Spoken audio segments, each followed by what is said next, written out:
നമുക്ക് പണ്ടേ ഈ കലാരംഗത്തോട് ഭയങ്കര ഒരു എനിക്കൊരു ഇന്നും വിഷമമുള്ളതെന്ന് വെച്ച് കഴിഞ്ഞാൽ ഞാനന്ന് സീരിയൽ ഫീൽഡിൽ വർക്ക് ചെയ്തുകൊണ്ടിരിക്കുമ്പോഴും ആലിപ്പഴം സീരിയലിലൂടെ ഞാൻ വർക്ക് ചെയ്ത് എൻ്റെ മാമ എനിക്കൊരു ചെറിയൊരു വേഷം വാങ്ങിച്ചു തരുമെന്ന് എൻ്റെ പറഞ്ഞു. അപ്പം ഞാനന്ന് വർക്ക് ചെയ്യുന്ന ഡയറക്ടർ എന്ന് വെച്ച് കഴിഞ്ഞാൽ എൻ്റെ ബന്ധുവാണ്, പേര് പറയുന്നില്ല.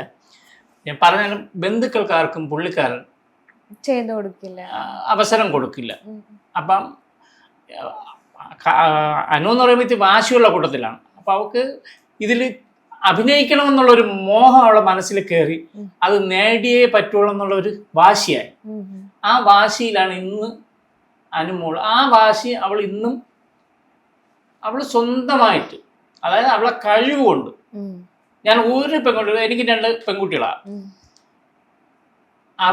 കാരണം ഇവരെല്ലാം ഒരു കൂട്ടാണ്. പക്ഷെ അനുമോൾ എന്ന് പറയുന്നത് ഒരു കാര്യം തീരുമാനിച്ചാൽ ഇനി എന്ത് പ്രതിസന്ധി ഉണ്ടെങ്കിലും അത് നേടണം എന്ന് വിചാരിച്ചാൽ ആ മനസ്സ് അതിലേക്കങ്ങ് ഉറപ്പിക്കും. അതാണ് അനുമോൾ. പിന്നെ ആരെയും ദ്രോഹിക്കണം എന്നുള്ളൊരു ചിന്താഗതി അന്നും ഇല്ല, ഇന്നും ഇല്ല, ഇനി ഉണ്ടാകുകയില്ല.